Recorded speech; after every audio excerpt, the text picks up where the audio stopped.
तो मेडल के बाद अब कांग्रेस ने विकास रोको अपना आइडिया दिया है। क्या है वो आपको बताएंगे। देखिए, नीरज चोपड़ा के गोल्ड जीतने के बाद पूरा देश जश्न मना रहा है। देश और दुनिया भर से उन्हें बधाइयां मिल रही हैं, लेकिन कांग्रेस है कि अपनी आदत से बाज नहीं आ रही है।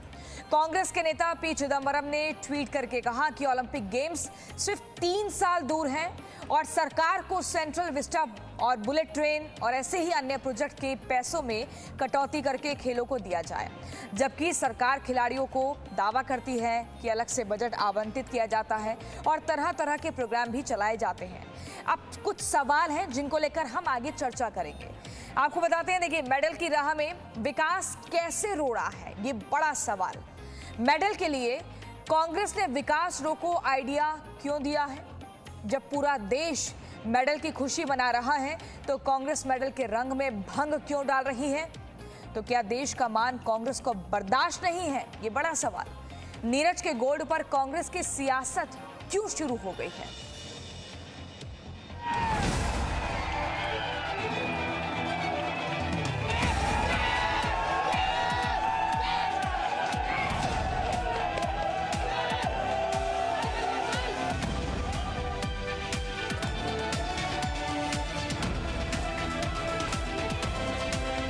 टोक्यो ओलंपिक्स में नीरज चोपड़ा के गोल्ड मेडल के साथ भारत ने एथलेटिक्स में 121 साल के सूखे को खत्म किया है। नीरज चोपड़ा के इस कारनामे से पूरा देश गर्व से भरा है, जीत का जश्न मना रहा है। देश और दुनिया से नीरज को बधाइयां मिल रही हैं, लेकिन कांग्रेस सियासत करने से बाज नहीं आ रही। हर बार की तरह कांग्रेस ने इस बार भी ओलंपिक्स में अपनी सियासत खोज निकाली है। कांग्रेस नेता पी चिदंबरम ने ट्वीट करके कहा, 2024 में होने वाले अगले ओलंपिक गेम्स सिर्फ 3 साल दूर हैं, इसलिए सरकार को अभी से पैसा आवंटित करना चाहिए। सेंट्रल विस्टा और बुलेट ट्रेन और दूसरे वैनिटी प्रोजेक्ट इंतजार कर सकते हैं या उनमें 25% की कटौती की जा सकती है। साथ ही साथ पी चिदंबरम ने यह भी कहा कि खिलाड़ी के अच्छे प्रदर्शन और फिटनेस पर ध्यान देने के लिए कोच और ट्रेनर की नियुक्ति भी की जाए। सरकार ने खेलों को बढ़ावा देने के लिए अलग बजट बनाया है और लगातार खेलो इंडिया जैसे तमाम कार्यक्रम भी चला रही है, सारी सुविधाएं दे रही है। पर बुनियादी ढांचे को बनाने के लिए किए जाने वाले खर्च में कटौती करना कहां तक जायज है? खिलाड़ियों के लिए सुविधाएं जरूरी हैं, पर विकास के काम पर रोक लगाकर खेलों का बजट बढ़ाना ये भी तो ठीक नहीं। खेल और बुनियादी जरूरतें दो अलग अलग चीजें हैं, जिसके लिए सरकार ने अलग बजट की व्यवस्था की है। लेकिन कांग्रेस को तो बस सियासत करने के लिए एक मुद्दा चाहिए होता है, चाहे वो सही हो या नहीं। ब्यूरो रिपोर्ट, जी मीडिया। तो कांग्रेस भले ही देश के इस मेडल पर भी जमकर राजनीति कर रही हो, लेकिन इस पर हम आपको दिखाएंगे कि जश्न की तस्वीरें कैसी हैं नीरज चोपड़ा के घर से ही। लेकिन आपको बता देते हैं कि इस चर्चा में कौन कौन हमारे साथ शरीक होगा। राजीव जेटली जी, बीजेपी के प्रवक्ता सुभाष चौहान जी होंगे, पूर्व हॉकी खिलाड़ी दीपक झा होंगे, राजनीतिक विश्लेषक। आप सभी का बहुत बहुत स्वागत है। हमारे साथ महिमा कटारिया भी जुड़ गई है, नीरज चोपड़ा के घर पर इस वक्त मौजूद है।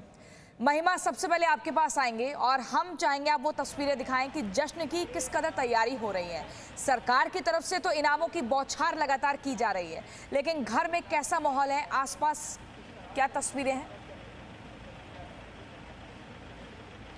प्रियंका, देखिए, आपने सही कहा, सरकार की तरफ से तो इनामों की बौछार है। इस समय हम मौजूद हैं नीरज चोपड़ा के घर में। ये वही घर है जहां पर नीरज चोपड़ा बड़े हुए थे। जैवलिन थ्रो में जैसे ही नीरज ने भारत के स्वर्णीय सपने को पूरा किया, वो ओलंपिक्स में व्यक्तिगत खेल में स्वर्ण पदक लेने वाले अभिनव बिंद्रा के बाद दूसरे भारतीय खिलाड़ी बन गए। नीरज का सफर यही इसी घर से शुरू हुआ था, पानीपत के इस गाँव से शुरू हुआ था। इसके बाद लगातार मेहनत के बल पर नीरज ने एशियन गेम्स हो, कॉमनवेल्थ गेम्स हो, एशियन चैंपियनशिप हो, सभी में लगातार गोल्ड जीता।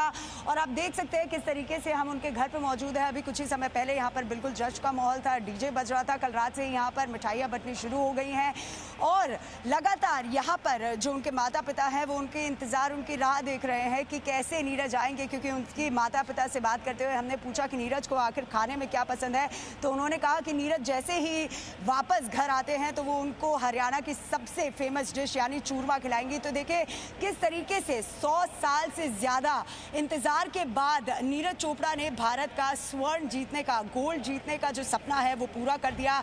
जावलिन एक जो गेम है, जो एथलेटिक गेम है, उसमें किस तरीके से मिल्खा सिंह ने कहा था कि उनका भी सपना था कि महिमा, एथलेटिक्स में गोल्ड है। लगातार हम जानकारी ऐसे ही जुटाएंगे। कुछ और बड़ा जश्न यहाँ पर दिखे तो आप इशारा कीजिएगा, लेकिन अब हम चर्चा की शुरुआत करते हैं।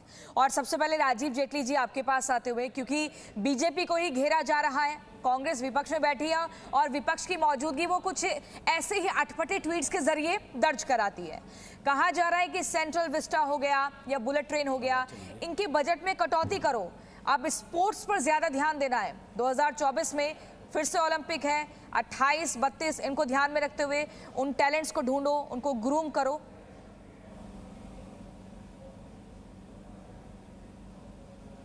राजीव जेटली जी, आपको आवाज मिल रही है? हाँ मिल रही है। बीच में आपकी आवाज थोड़ी सी ब्रेक हुई थी जी।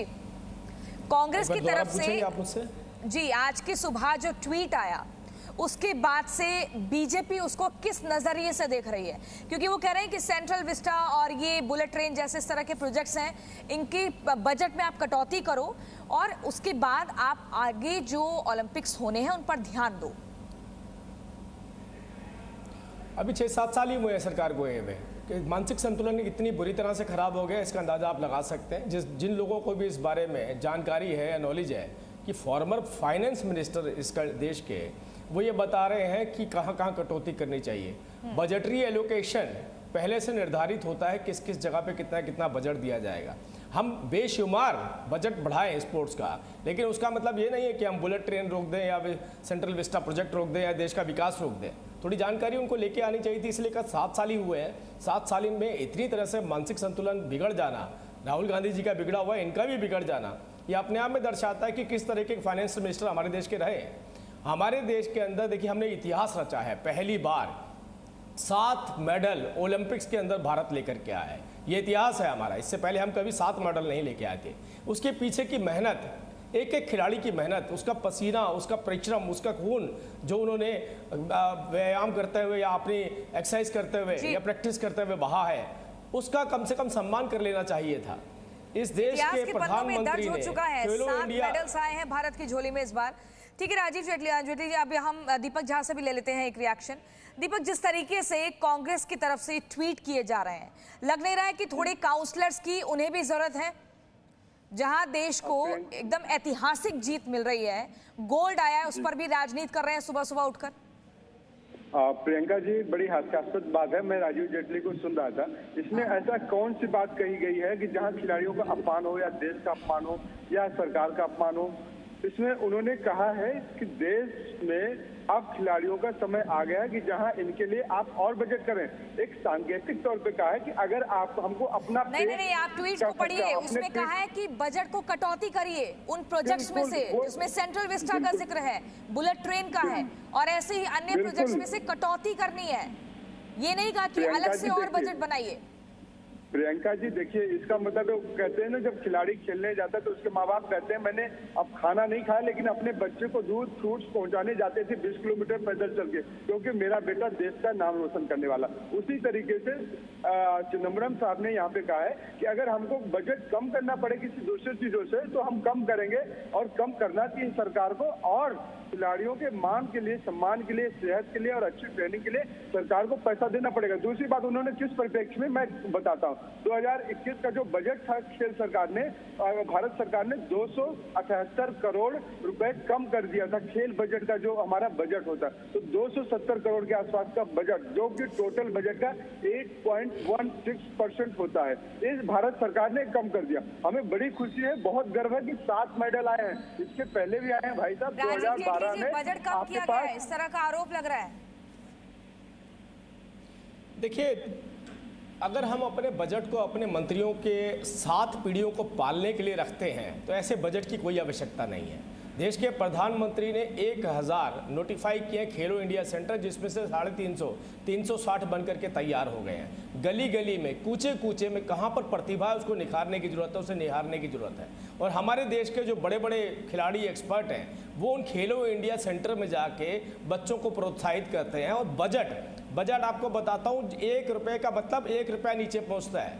पहले बजट का मतलब ये होता था कि खिलाड़ियों की डाइट तक को खा जाते थे, खिलाड़ियों की डाइट उन तक नहीं पहुंचती थी, उनका स्पोर्ट्स की एक्सेसरी उनके पास नहीं आती थी। और हमारे खिलाड़ी इस बात को कहते हुए आए हैं, हमारे खिलाड़ियों ने इस चीज़ को महसूस किया है। इस देश के अंदर पहली बार अगर पारदर्शिता से बजट नीचे पहुंचाया जा रहा है, और देश के प्रधानमंत्री को तो आपने देखा है कि वो तो हर बात में खेल से जुड़ी हर चीज़ के ऊपर खुद इंटरेस्ट लेते हैं, संवाद करते हैं। जैसे ही हमारे पास मेडल आए, मेडल आते ही जो हमारा ओलंपिक का जो क्षेत्र है, जो हमारे ओलंपिक के स्टेडियम है, वहाँ पर संवाद किया। उसी टाइम हमारे प्रधानमंत्री जी ने, कहाँ पे यहाँ पर लोगों के पास वक्त होता था, किस नेता के पास वक्त होता था, यहाँ पर काला चश्मा पहन के स्टेडियम में केवल एंजॉयमेंट करने जाते थे।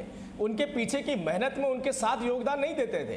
अगर कोई मेडल लेकर के आ गया तो उसके साथ तस्वीरें खिंचवाई जाती थी। और जो पहले भी योग केंद्र, हमारे खेल क्रीड़ा केंद्र जो से हमारे हैं, खेलो इंडिया सेंटर हमारे हैं, ये सारे इनिशिएटिव किसने लिए? ये देश के प्रधानमंत्री ने लिए। और हम कह रहे हैं कि बजट, ये क्यों, हम और बजट बढ़ाएंगे। अभी हरियाणा के मुख्यमंत्री ने 6 करोड़ रुपए का ऐलान किया उसके गोल्ड मेडल के ऊपर, और 50-50 लाख उनको भी बोला जो चौथे नंबर पे आए हैं, जिनके पास मेडल नहीं आया। तो प्रोत्साहित पहले भी किया जा रहा है, प्रोत्साहित आज भी किया जा रहा है, और आगे भी भविष्य में निर्धारित करेंगे ज्यादा से ज्यादा बेनिफिट उनको। जिन्होंने एक भी मेडल नहीं लिया उनको भी धनराशि दी जा रही है। तो कमी कहाँ है सरकार की तरफ से? कमी तो कांग्रेस की मंशा में है ना। कृषि कानून हो गया, जीएसटी हो गया, बुलेट ट्रेन हो गया, सेंट्रल विस्टा, हर प्रोजेक्ट पर, हर जो भी योजना होगी सरकार की, उस पर सवाल उठाना ही उठाना है, चाहे उसके पीछे जो तर्क दे रहे हैं वो ठीक हो या ना हो। लेकिन हम सुभाष चौहान जी के पास चलते हैं। सुभाष चौहान जी, किस तरीके से, ठीक है दीपक, इस पर आप रखेंगे, आपसे लेंगे इससे रिएक्शन। सुभाष चौहान जी, जो मौजूदा स्थिति बनी हुई है, आप कहां पर समझते हैं कि खिलाड़ियों को यहां सरकार की मदद नहीं मिल रही है, यहां पर बजट बढ़ना चाहिए या इन चीजों का ख्याल रखना चाहिए? देखिए, जैसा हमारे नीरज चोपड़ा का जो एक उदाहरण सामने आया, और कैसे हमारे फॉरेन ऑफ एम्बेसी ने उसको सहायता की वीजा दिलाने में, कोरोना काल में जब वीजा नहीं मिल रहा था, या उसको इंजरी हुई, उसको इंजरी के लिए बाहर भेजा, ऐसी चानू को बाहर भेजा। ये सपोर्ट एलीट एथलीट्स को बहुत जरूरी है, तभी मेडल आएंगे। और मुझे खुशी है इस बात की कि भारत सरकार ने इन चीजों का संज्ञान लेके समय समय पे वो सहायता की है। मगर आप देखिए, स्पोर्ट्स का एक बड़ा पिरामिड होता है, जिसके नीचे एलीट स्पोर्ट्समैन ऊपर होते हैं, और ग्राउंड लेवल पे, डिस्ट्रिक्ट लेवल पे बहुत सारा काम करने की जरूरत है। यही मंशा, यही इंटेंशन और इसी तरह का सपोर्ट हमें एलीट से लाकर नीचे ग्राउंड लेवल तक, डिस्ट्रिक्ट लेवल तक लाना होगा, ताकि हमारा खेलों का बेस इतना स्ट्रांग बने कि जैसे नीरज चोपड़ा को एक सही कोच सही समय पे मिल गया, ऐसे हम कई सारे नीरज चोपड़ा तैयार कर सकें, अगर वो इकोसिस्टम डिस्ट्रिक्ट लेवल पे मौजूद होगा। उसके लिए सिर्फ पैसा ही नहीं चाहिए, उसके लिए एक इंटेंशन चाहिए, एक इकोसिस्टम चाहिए, जो एक सोच हमारे माननीय प्रधानमंत्री जी ने ऊपर दर्शाई है, उसको नीचे तक लाना हमने। और मेरा आग्रह है कि विपक्ष के लोग जो हैं, कृपया इस क्षण को आप राजनीति से धूमिल ना करें। ये देश के गौरव का प्रतीक है और इस गौरव को बढ़ाएं। देखिए, ये खिलाड़ी अपना जीवन लगाते हैं, बहुत सारे कामयाब नहीं होते, उनका जीवन खराब होता है, ये जानकर सिर्फ इस चीज के लिए कि एक दिन मैं भारत के लिए खेलूं और मैं गौरव का प्रतीक बनूं और उसमें वो लेके आऊं। तो इसलिए इसको हम मलाइन ना करें, इसको धूमिल ना करें, इस क्षण को हम एंजॉय करें, देशवासियों का इसका मनोबल बढ़ाएं, खिलाड़ियों का मनोबल बढ़ाएं, एक इंस्पिरेशन का मॉडल बने। विपक्ष पक्ष सब मिलकर इसमें राजनीति ना करें, बिल्कुल इसको आगे बढ़ाएं, यही आग्रह है। इसमें राजनीति नहीं होनी चाहिए, देश का मान बढ़ रहा है, इसमें भी कांग्रेस सोच रही है कि कैसे हम अड़चन इसमें बने, कैसे इसमें बाधा बने, कैसे कैसे काम चलेगा। यहाँ तो सबको एकजुट होना चाहिए ना। ऐसी थोड़ी 7 पदक मिल गए हैं, 7 मेडल्स आ गए हैं भारत की झोली में, कुछ तो सरकार ने मदद की होगी। प्रियंका जी, वाकई में बहुत गर्व का समय है और इस समय को हमें खुशी खुशी सेलिब्रेट करना चाहिए, हर घर में दिवाली मनाना चाहिए। हम देखिए, सरकार की समस्या क्या है, हम सरकार के कदमों की सराहना करते हैं, सरकार के कदमों की आलोचना करते हैं, सरकार को इसको एक सकारात्मक तौर पे लेना चाहिए। राजीव जेटली जी भाजपा के प्रवक्ता हैं, इनको समझना चाहिए कि अगर इनको विपक्ष कुछ कहता है, विपक्ष कुछ सलाह देता है तो विरोध के तौर पे नहीं देता है। हम इनको सलाह दे रहे हैं, हम मशविरा दे रे हैं, क्योंकि आप सत्ता में बैठे हैं, आपकी जिम्मेदारी बढ़ती है। शायद जो कांग्रेस ने गलती ये किया सलाह होगा, मशविरा तो आज अपने टाइम में क्यों नहीं कांग्रेस ने माना? तब तो खिलाड़ियों की डाइट भी उन्हें नहीं मिलती थी, बीच में ही सब खा लेते थे। बात कर रहा हूँ, शायद जो उस समय नहीं किया गया होगा, आज कहने की बात कर रहे हैं। हम तैयारी कर रहे हैं 2024 की, 2028 की, 2032 की, क्यों ना हम तैयारी करें 2036 की। 3 ओलंपिक अलॉटेड हो चुके हैं, क्यों ना हम तैयारी करें 2036। कोरोना वैक्सीन भी बेकार थी, उस पर भी सवाल उठाए कि 2000 फिर कृषि कानून पर, हमारे भारत में, उसके बाद जीएसटी पर। ठीक है दीपक जारी, चलिए आप सभी का बहुत शुक्रिया। वक्त की थोड़ी कमी है, हमें यहीं पर इस चर्चा को रोकना होगा। Presenting B News app available on Google Play and App Store. Download it now.